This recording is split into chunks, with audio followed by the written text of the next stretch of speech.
All right, good evening. It is September. It's the first Tuesday of the month. Teresa Simon, would you like to kick off our journal club? Absolutely. Thank you, Dr. Marcu. So good evening and welcome to Physicians Research Center's Cerium Journal Club. I'm Teresa Simon, the CEO of PRC Plus. Next slide, Phil. Cerium is one pillar of the PRC Plus organization. It's our education program designed for the busy healthcare provider who wants to understand cannabis and derivatives through the lens of science. Next slide. We'd like to thank you for taking time to experience Cerium. It'd be great if you could scan the QR code and participate in our questionnaire so we can continually understand the healthcare provider we service and improve our programs. Next slide. Also, in support of our third pillar, Buds Info, our analytics group, check out our adverse effects data collection form. Share it with your patients or anyone who's tried or uses CBD, hemp, or cannabis. You can also check out our website if you want to learn more about PRC trials. So joining me this evening is Dr. Phil Molloy, who's going to lead the discussion. He's recently retired from clinical practice, but remains very active in caring for patients. Also, Dr. Jahan Marcu is a cannabinoid researcher who's worked in the cannabis area for almost 20 years. I'm going to hand it over to both of them for this evening's topic of cannabis and pregnancy. It's our second of a three-part series. So take it away, gentlemen.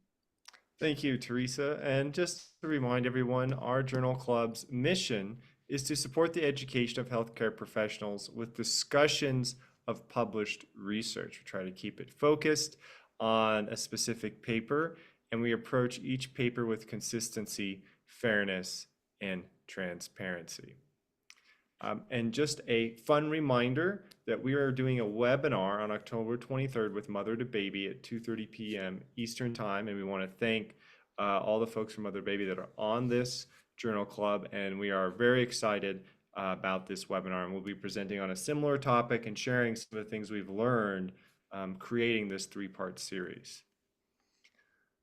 And a shameless plug, I have a book come out and I'm going to be presenting at the Society of Cannabis Clinicians Conference in October. And if you're around, you could pick up a copy of the book in person and check out a lot of great presentations by clinicians and researchers.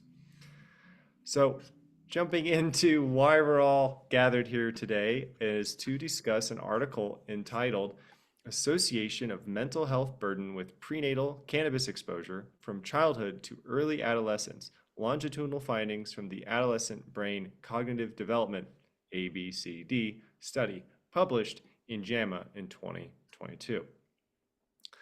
But first, before we dive into the data, I would just like to throw a little poll question out there. Oops, pay no attention to that screen.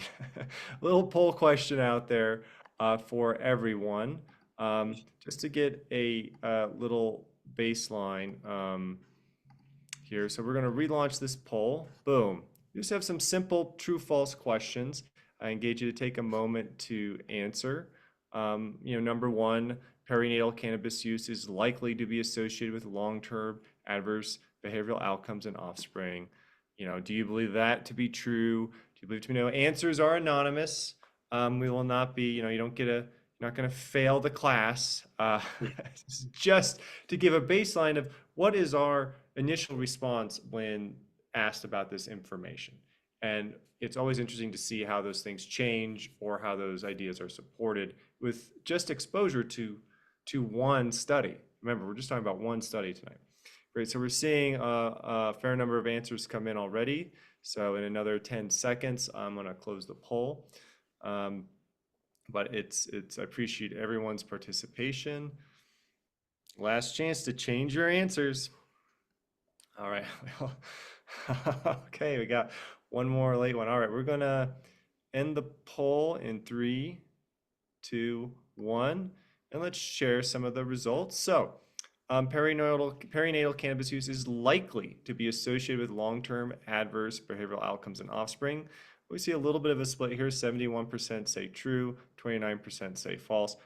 As we will discuss tonight, there are a lot of factors that go into this. So I thought this study was really interesting. Phil will definitely go into detail about that. Number two, there is enough evidence of long-term adverse behavioral outcomes in perinatal cannabis users that I am committed to proactively bringing this up with my appropriate patients.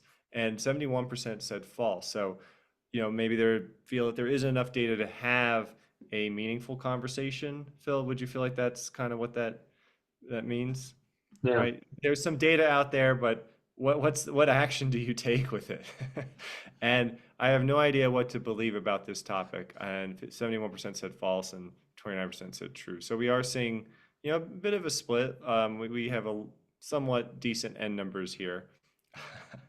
But so thank you everyone for participating. We think it's pretty interesting just to get a baseline for the room.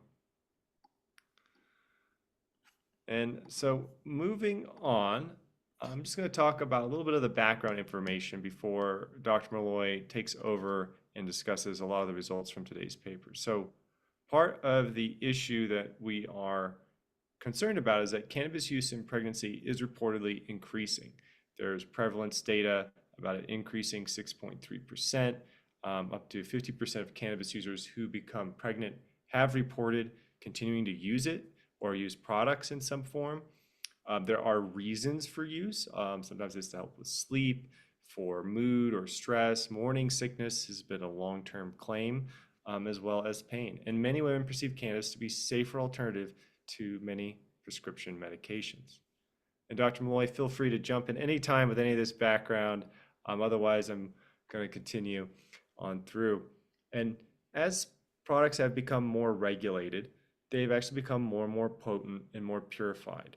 And THC, as we know, crosses the placenta. And cannabinoid receptors in the endocannabinoid system are present throughout the human body, including in all reproductive tissues, can have an effect on sperm count, motility, implantation, and virtually all stages of conception and pregnancy. Even in early stage brain development, there are petri dish studies showing that endocannabinoids are important for stimulating cannabinoid receptors to direct neuronal axon growth.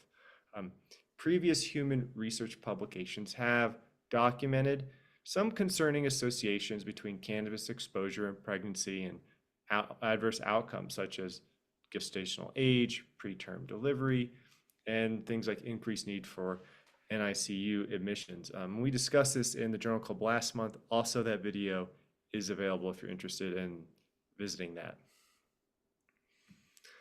So it's not known how legalization or other factors impact a pregnant woman's decision to use. There are some data out there, some theories out there that, well, access has increased, therefore people can more easily access it, so therefore maybe there's increased use because of that. But there's lots of methodological issues in these epidemiological studies, as well as controlling for other substances, alcohol, tobacco, mental health, and other adverse outcomes.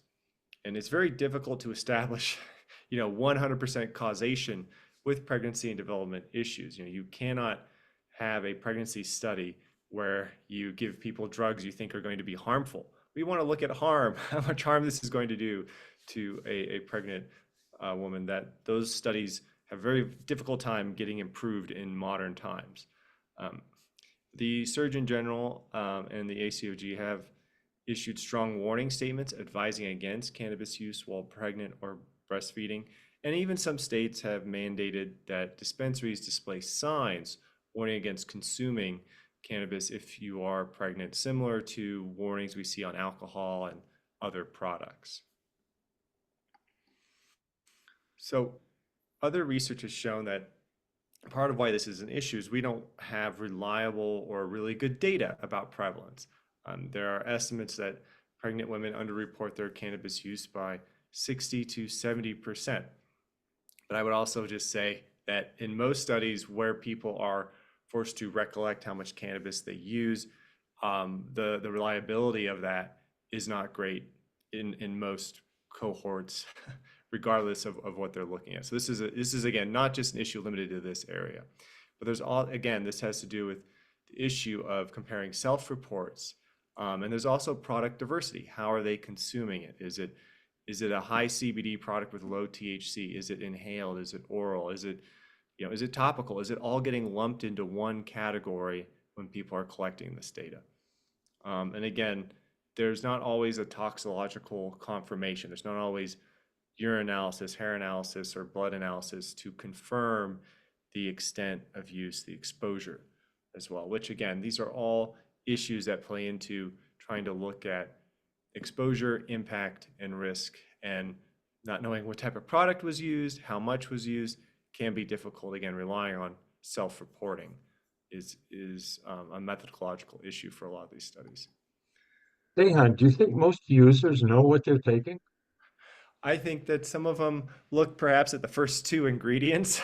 Oh, it's a 1-to-1 ratio. Usually the ratio stops at the first two components. And maybe I think there is definitely a portion of consumers who are looking at the ingredients list. I know that even if you go into your basic supermarket, right, you will see maybe 1 out of 10 people will actually be reading the back of a product before they buy it. So I think Right. the ratios, might be similar. Not very many people, I'm not sure actually how many people will go into a dispensary and say, I really want something with this rare terpene in it, or this minor cannabinoid. Uh, but again, I think most people are looking at the most well-known active ingredients and making a decision often on price point is what the available data suggests. So more issues about the problem. As we said, we know that that cannabinoids, we're not going to say it's just THC, but all of these compounds can cross the placenta and go into the developing brain. And since 2000, adolescent teen alcohol use has declined. However, cannabis use, according to some reports, has actually gone up since 2000 by 245%. It might go down in any given year, but overall there are trends that its use is increasing. And again, I would say it's not necessarily to say that people are accessing regulated products more easily, but again, we have a lot of different markets where these products can be accessed. There's hemp, there's the illicit market, but again, there's age gating and a lot of controls in the regulated market. But one of the statistics I think that brings us to discuss this topic today is that the report about nearly 1 in 4 pregnant adolescents report cannabis use, and this emerging evidence that's accumulating that prenatal cannabis exposure is associated with later adverse cognitive and behavioral outcomes. But again, there are a lot of methodological issues associated with studying this topic. And I'm going to catch my breath there because that was a lot of background. So Phil and any participants want to chime in on the chat about some of the issues with studying this. There are, like I said, there are methods are kind of limited in how we can look at that. So we rely heavily on surveys. We rely a lot on tox screenings or self-reported use. And again, tracking people for 5-10 years to look at these effects can also be difficult. Those studies cost a lot of money as well. Yeah, I just want to reemphasize there will never ever be a randomized prospective controls trial giving substances to pregnant women and placebo to the other half. It's just never going to happen. Yep. And I think, we in leading up to this, Phil, one of the things you said to me that stuck with me was, about how, everyone looks at some of these studies. And I think we saw it kind of reflected in the poll we asked, is everyone looks at these studies and says, oh, well, if you look at delivery, at the time of delivery, there's no gross abnormal, dysfunctions. Oh, maybe a little lower birth weight, but is there any long-term effects? Because if there isn't long-term effects, what do we care about, like this horse race of differences, and looking at that? And I think that I think you feel that this is where the research is starting to move is, we don't really necessarily need to understand what's happening at delivery, but more longer term out, 5 years out, 10 years out. And that's really where maybe some of the effort should focus.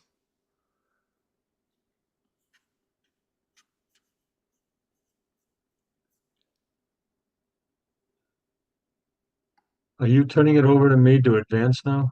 Yeah, so do you want to, I can hand over the presentation to you if you want to take it away from here. Yeah, I'm Uh, going to so open. let me make you the host, All um, right, good. and we will hand it off. The ceremonial handing off of the uh, Zoom meeting and PowerPoint. And I'm going to share my screen now, Oh, right here. if we were live, we'd just be plugging in someone else's I laptops. know. So you see my, do I have the right slide up, Oh yeah, Jahan? yeah, All right. looks great.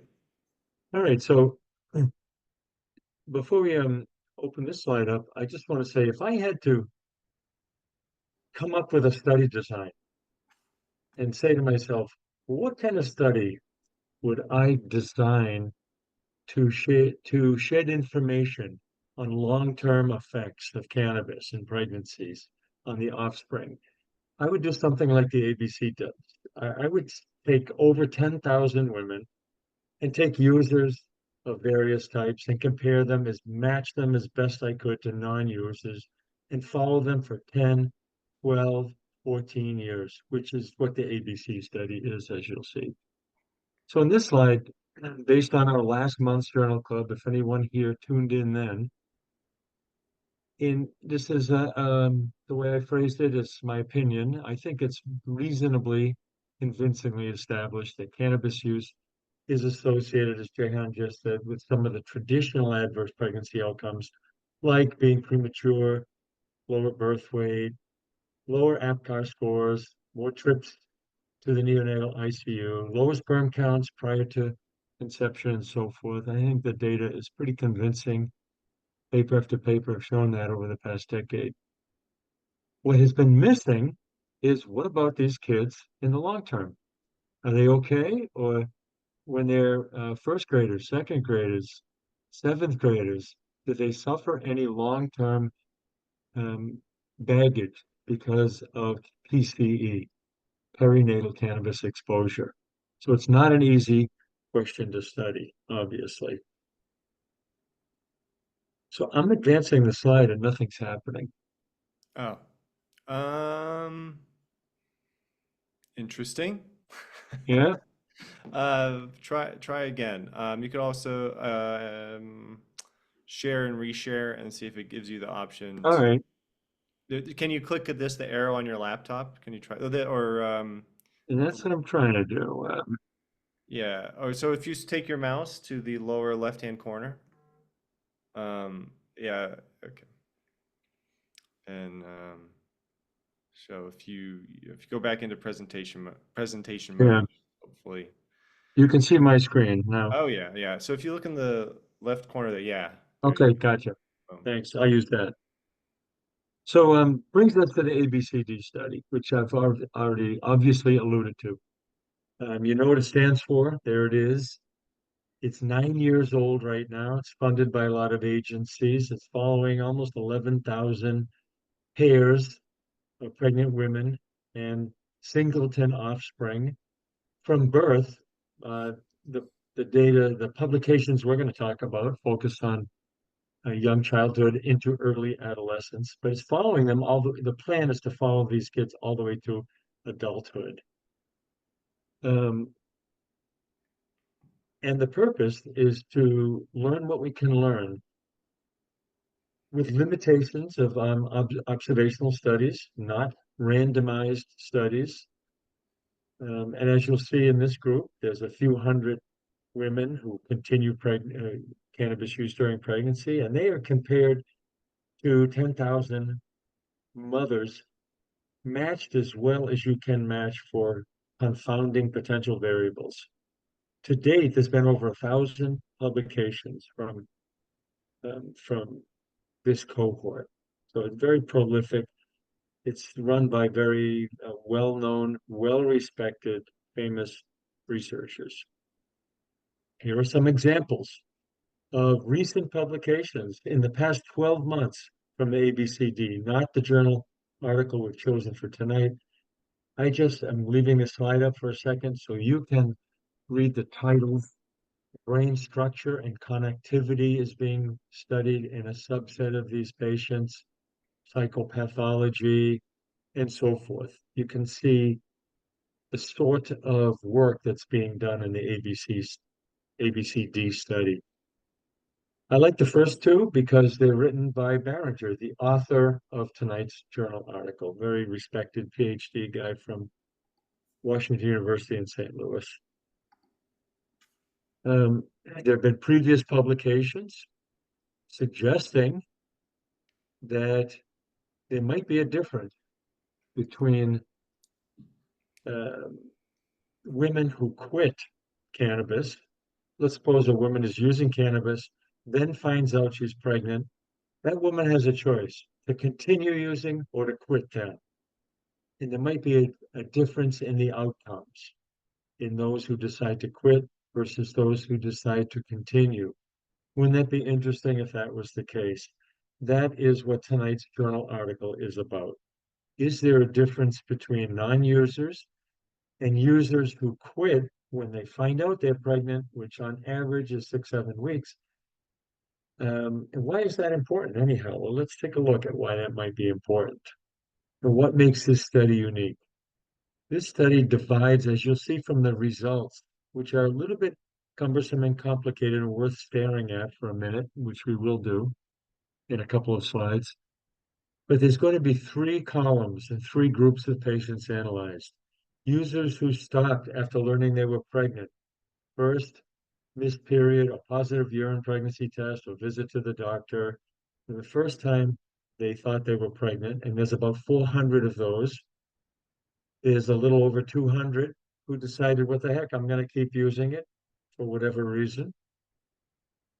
You might say that the fact that someone continues to use means they're not matched equally, because it's a different, maybe it's a different type of person who makes each of these 2 calls.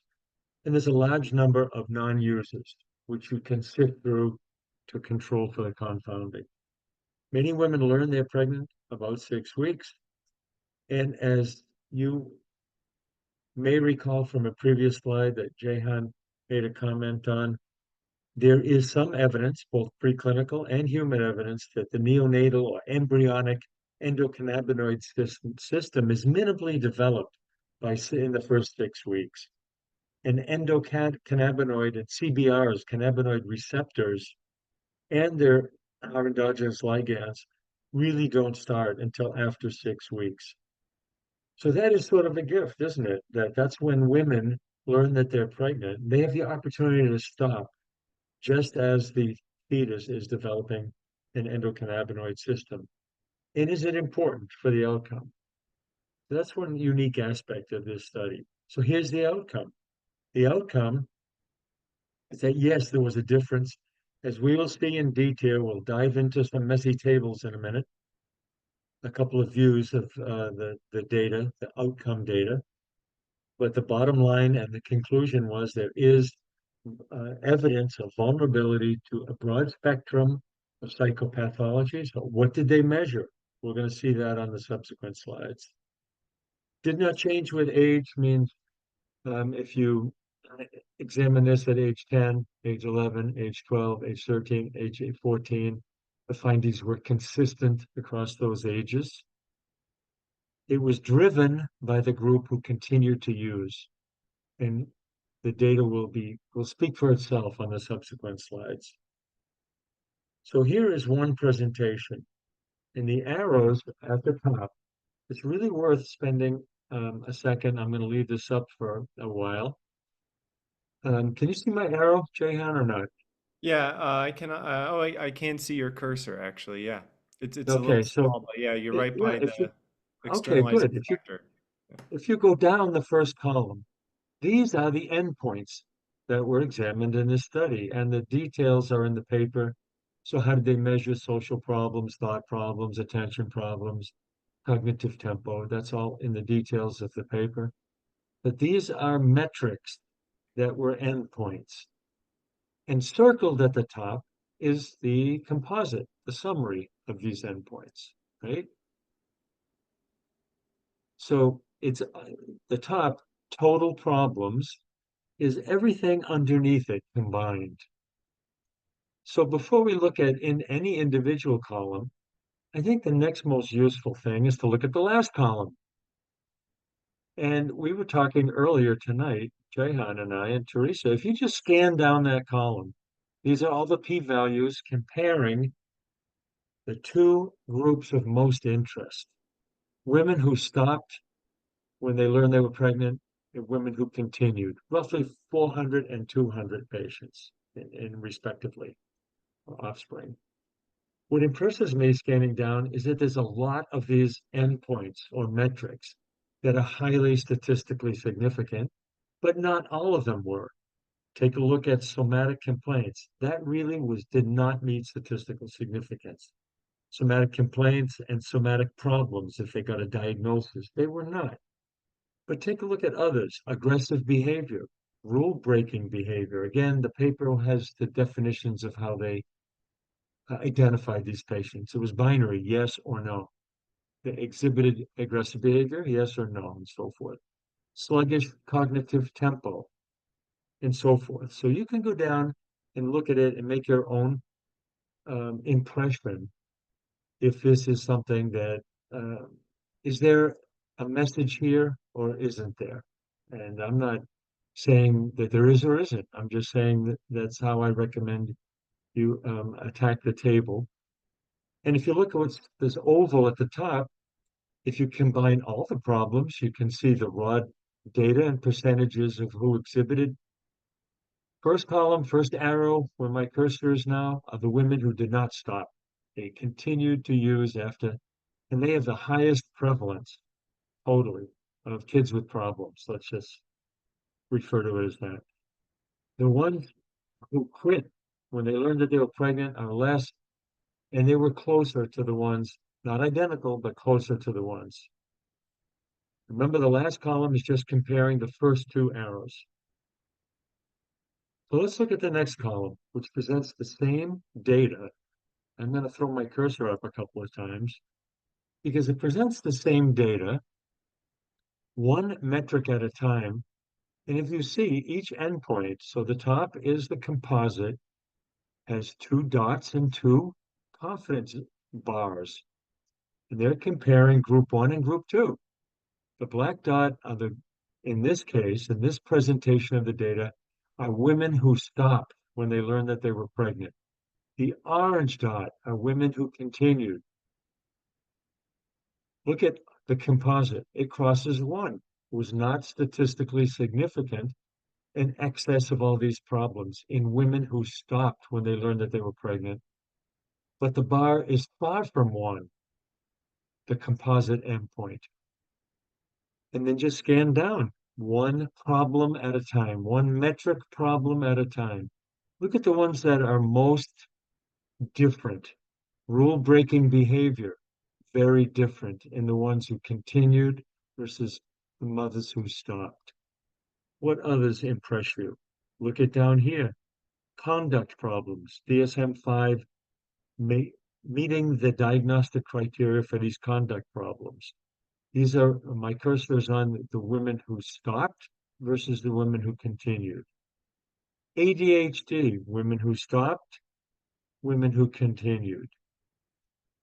OCD behavior, women who stopped, women who continued. So you can spend time and look at this data yourself. We are not going to go through line by line. It's But these forest plots used to represent data, it's amazing what this can do. This is the same numerical data we saw on the previous slide, just presented in a different type of analysis in form. And I really like forest plots, and not just because I'm a big nerd, but I think they also help us to see the data, a little more clearly in this representation. So yeah, I think it's really interesting to see, and also to see where there really aren't differences, and there's a lot of overlap, like yeah, in the psychotic-like experiences. So there's some good news there that certain things are not significantly different from the groups, which I think are also important areas to look at. And the reason we're presenting the data like this, and the reason we chose this article is that this is the shedding new light and new information on a problem. And none of us, not Teresa or Jahan or myself, want to convince you of anything. I have no skin in this game. I am not an OB doctor. I am not a pediatrician, and it's a free country to believe and practice the way we all want. We are dedicated to finding educationally interesting articles and throwing them out there for our colleagues, our healthcare provider colleagues. So there are strengths and weaknesses. This is a study that's not going to be easy to reproduce. It took 10 years to do this study. He's a great researcher, over 10,000 in the database, followed for a decade or more. Very comprehensive outcome metrics and good analysis. And they did a lot of statistics I don't understand. I'm a clinician, multiple comparison corrections, basically trying to control what statisticians do for potentially confounding variables. In this study, a limitation may be that exposure was based on maternal self-report, not on urine test or hair or anything like that, although there are studies. So this is not time, we don't have to pause right now and stop, but the reason we presented and chose this article is to nudge you. What do you think of data like this? Does it change any of the poll questions? Does it change your beliefs, judgment, practice, or whatever? This is a quote by the author. He's convinced, and he's not a clinician. He's a PhD lab researcher, this guy. But he's convinced, of course, it's his data, that there's a story here. And this is an editorial from not him, from someone else, saying healthcare providers should take note of data like this that's emerging. So, is there anything else going on in this field? Oh, wait, there's more. So here's 3 studies that were published since the featured short article tonight. There's a lot of data and outcome, but it was a very short article, only 5 pages, right? Researchers in Spain, you can read this yourself, followed very carefully 32 pairs of mothers and offspring, and they can followed them for 3 years and documented language skill, neurobehavioral delays and abnormalities in a small group, followed very formally for 3 years. An Australian database, autism spectrum disorder was increased 3-fold. The caveat in that study were that these were mothers who had cannabis use disorder, a more extreme exposure. These are not all cannabis users. These are mothers that satisfied the diagnosis of cannabis use disorder, showing autism was up 3-fold. And then there's a meta-analysis at the bottom, all published since this study, all in this calendar year, showing a slightly no autism, and that's in this meta-analysis, but a slightly elevated, statistically significant risk of, because of the large numbers, 500,000 participants, for ADHD and becoming cannabis users when the kids will grow up. But wait, there's even more. What about the parents keep smoking and the kids get exposed to passive smoke? That's an interesting question I never thought of till I came across this article about 6 or 7 months ago, which looked at kids age 5, born to users, and did urine tests when they were 5. The presumption being that a 5-year-old who tests positive for cannabis is not a smoker, is not a direct user. And the inference is that this 5-year-old is being subject to secondhand smoke. And the finding was in 81 children that compared to 81 match kids who tested negative, there was more ADHD, aggressive behavior, defiant behavior, and so forth. similar outcomes to the finding that we featured in tonight's journal club, by the way. So the last two slides just are, but wait, there's more. This is other people's data that are addressing the same question. So here's one of the last slides we have. How should healthcare providers have conversations with pregnant women? Is this important enough, credible enough, this story as it's evolving? This lack of prospective randomized controlled data, which we're never going to have, is it credible enough for you to take roots in how you, for those of you who are clinicians? I really don't see a lot of, I'm a rheumatologist, by the way, and I see some pregnant people, pregnant women in my practice, but I don't see a lot of them like a lot of other clinicians do. It's not a focus of anything I do, this stuff. And what other research is needed? How would you learn more about this subject? If this tweaks your interest and you think it's an important question, what should researchers do to look into this deeper? So, are you still online, Teresa? Teresa was in her car, the Cerium. No, I don't think she's here, but I'm here. Okay, you're still here. Okay, well, the last slides are just to remind you who is sponsoring this. PRC, Cerium is the healthcare professional educational arm of Cerium. Buds Info, who is collecting user data on efficacy and adverse experiences. It's an app users can download to their phone. And you can learn more about this on the Cerium website and sign up. And in Cerium on the website, do you have anything to say about that, Jahan? Previous Yeah, journal clubs are archived on there, I believe. so we're working on getting the archives up. We do have you can find these videos on YouTube if you search for Cerium Journal Clubs, or we upload them there. We also Dr. Molloy and I write blogs. It's free to sign up for sort of the basic stuff. We do have education modules for sale as well, which support all of our efforts and activities. But if you just use your email, that's all we ask for, and a password, you can sign up and get access to a lot of those materials. We write blogs again about many of our journal clubs and other articles, which you can find these videos on our blog site as well on the PRC trial site. Good. This is a three-part series.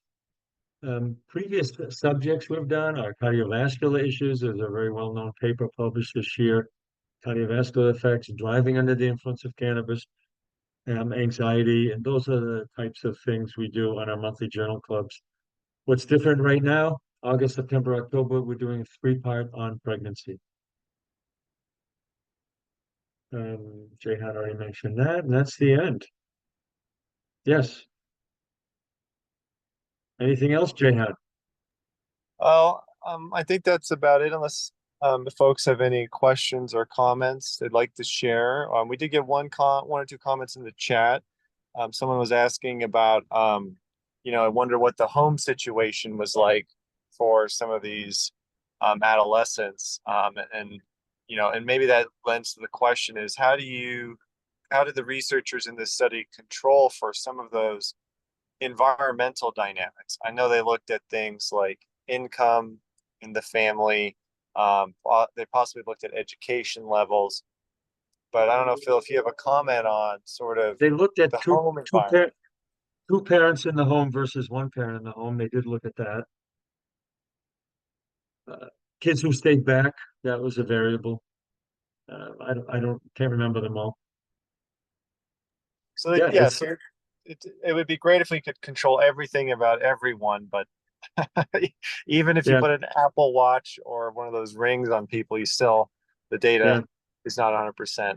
yeah. And I think there's also that big X factor of diet, like what is the healthcare and diet and other factors as well, as someone had asked in the chat.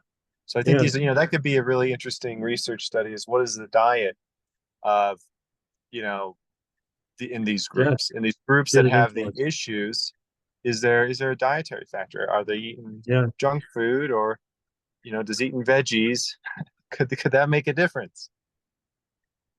I'd like to tempt you all to join us again next month in October, where the topic will be, what do pregnant people, where do they turn for information, and who do they believe? Do they believe bud tenders in their local dispensaries more than their doctors? Do they even notice warning signs in dispensaries? And what do they believe, really, based on the information? Do they trust their doctors? And that's going to be the focus of the October Journal Club on Pregnancy. Yes. Excellent. Well, um, with that, we can, I think that about does it, Phil, for this Good, episode, this journal club meeting. Um, if good. you have a chance to, please check out our event posting. There is a link to the article. There is other resources as well. But I want to thank you all for your time in attending, however you're joining us today. We appreciate it. Thank A few of you. us have some comments and questions. Great, great. Yeah. Hi, I'm a registered nurse in the space. So I teach patients. I see some pregnant patients. And in looking at this with the patients that I'm in contact with, I mean, we also have to look at the research on the adverse effects of a stressful pregnancy, which are great, and then an HG pregnancy, which is definitely an indication for cannabis use during pregnancy. And when we're looking at like life or death of the mother and the baby and cannabis use, we have to look at those outcomes and compare those to, for the risk benefit, not just cannabis in a silo. We have to compare and see which is going to be, the least harmful. Great. Thanks for that focus. Important.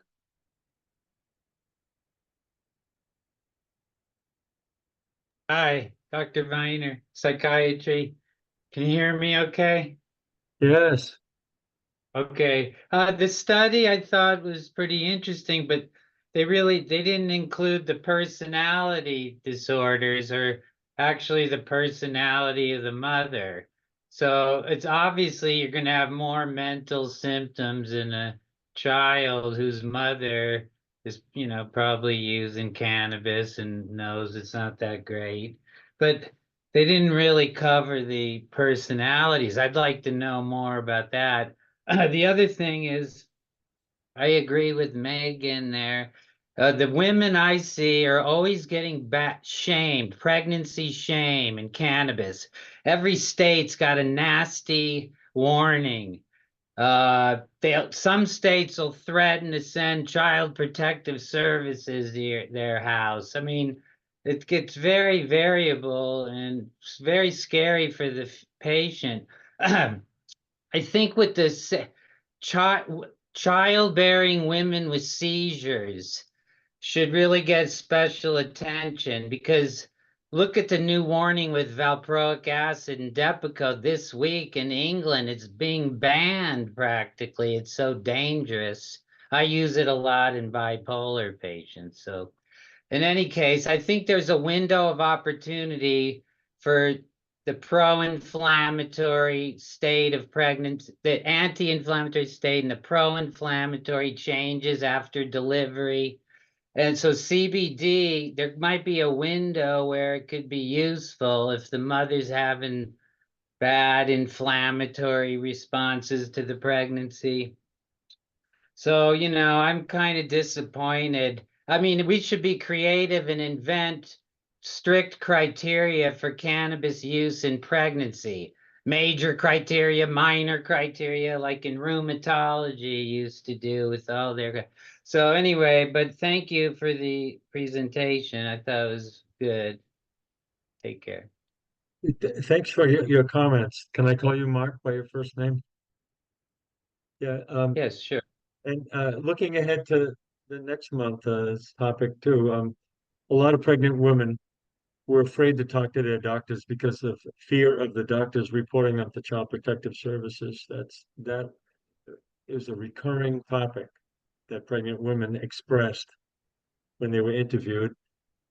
And I don't know how they address personality disorders or history of mental health disease in the family, because it's pretty familial, as you know. There's a familial story to these things, and I don't know how the ABCD study, I don't know how much data they mined on that. I don't know. Yes. Great, great thoughts for the next study. All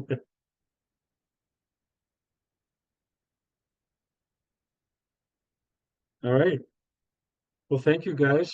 And our goal is to always shoot for 45 minutes and give you back your night, presuming everybody's in East Coast time like we are. All right. If that's anybody else have a question, we're all set then. Signing off.